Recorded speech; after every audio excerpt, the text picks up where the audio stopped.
Good evening, Facebook friends and YouTube followers. This is Rich again, back for your second video blog of the day for Sunday, November 16, 2014, around 5:30 p.m. in Berwick, Massachusetts. It was about 45 degrees today. It was below average, but still a nice day. Tomorrow we're going to get some much-needed rain, cold rain, up in the Merrimack Valley of Massachusetts and New Hampshire, but in Worcester County and the Madnock region, a winter weather advisory has been issued because it's going to be a mix of rain and snow. Some news to report. The Sacramento Kings re-signed power forward Rudy Gay to a 3-year contract extension worth $40 million. The University of Rhode Island men's basketball team beat UMass Lowell Riverhawks basketball team by the score of 72-56 today. And in the Coaches versus Cancer Classic at TD Garden, UMass Minuteman beat the Boston College Eagles by the score of 71-62 today. It was a good game, but UMass won. Ted Sarandis was at that game, and he was probably promoting BC college basketball as the best game in town. Wow. He misses calling the BC games a lot. Wish he could do them again, but that's not going to happen, my friends. And that's about it on that. My next subject is about a classic television series that the WWE did for about 2 years in the USA Network from 1984 to 1986. It was called TNT, Tuesday Night Titans. Tuesday Night Titans was a parody of a late-night talk show, mainly focused on like The Tonight Show, starring Johnny Carson, and hosting it was the WWE owner, Vince McMahon. He was a commentator back then, and his sidekick was Lord Alfred Hayes. And the theme song to Tuesday Night Titans was 1980. That was the theme song of it, but eventually when it was on WWE Classics on Demand and 24/7, the 1980 theme song had to be replaced by dubbed over by other music because they didn't want to pay the production company every time they ran it on 24/7 or Classics on Demand big bucks.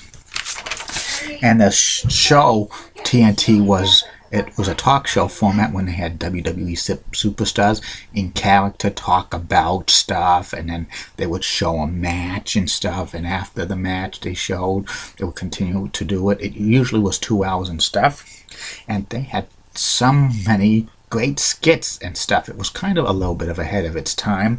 Some of the skits they had the first ever televised wrestling wedding with Butcher Paul Buchan. I think they devoted an entire show to it, and it was very, very funny, especially the wedding reception when they were throwing the cakes at everybody and stuff like that. They were throwing cake at everybody.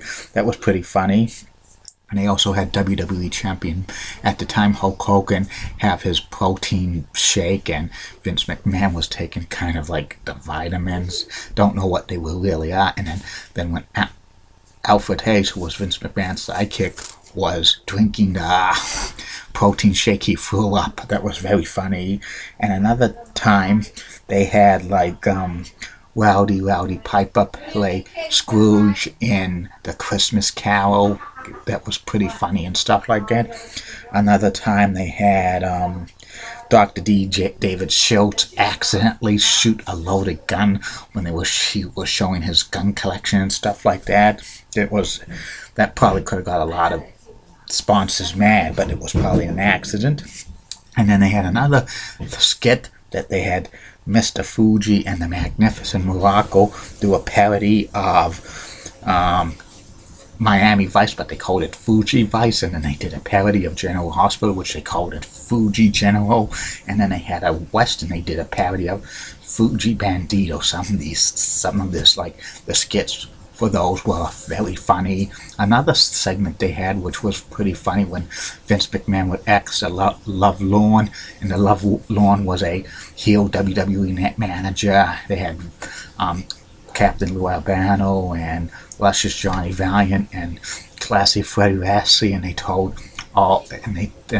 Blassie, Valiant, and Albano just told funny stuff about a Vice to the lovely advice and stuff like that they did in a heel type manner, and it was pretty funny. And then another thing they had, another skit, they had the Ugandan giant Kamala eat a live chicken on television. No, it was he didn't really eat a live chicken, but they edited it so they would make sure he really ate a live chicken.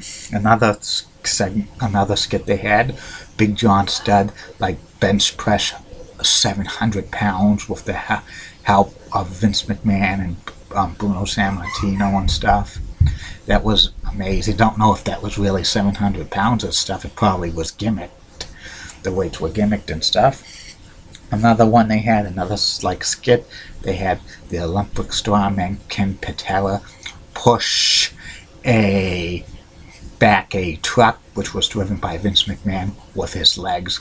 Ken Patera was very strong and stuff like that. It was a very good skit. Another one they had is a segment they did of Vince McMahon of This Is Your Life, Nikolai Volkov. They did kind of a parody of the classic tearjerker 60s tearjerks series back in the 50s and 60s, which was hosted and created by This Is Your Life, and they did that This Is Your Life for WWE Hall of Famer Nikolai Volkov. It was pretty funny and stuff like that. They had another one when they had the Iron Sheik do the Persian clubs and stuff. Yeah. And another one they had when they had a middle school kid bring a weasel out, and Bobby the Brain Heenan was that, and they got to see it, the resemblance of the weasel and Mr. Heenan, Bobby Heenan, and they said it was, the resemblance could have looked good.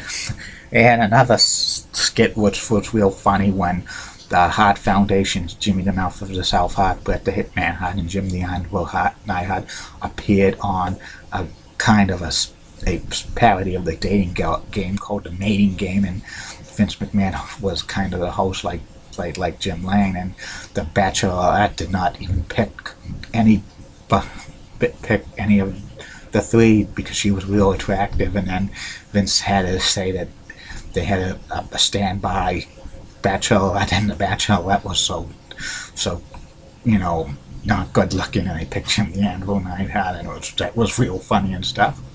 And they also had another segment when the Funk Brothers, Hoss Funk, and Jimmy Jack Funk was Hun, Lord Alfred Hayes, and stuff like that. Some of the stuff was still. Towards the end of TNT, they had Mean Gene Okerlund took over as host of the show. It was filmed in Owens Mills, Maryland, which was a suburb of Baltimore, in a Video One facilities and stuff like that.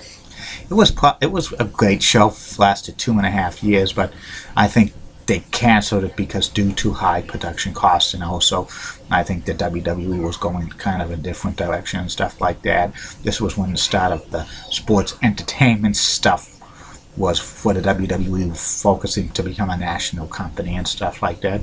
All the skits on TNT were pretty good and stuff. They came out with a kind of a Coliseum home video of the best of TNT years ago. I used to have that VHS tape, but I threw it away. I'm real surprised WWE never came out with a TNT DVD, but stuff like that, which would have been pretty awesome and stuff, and this and that.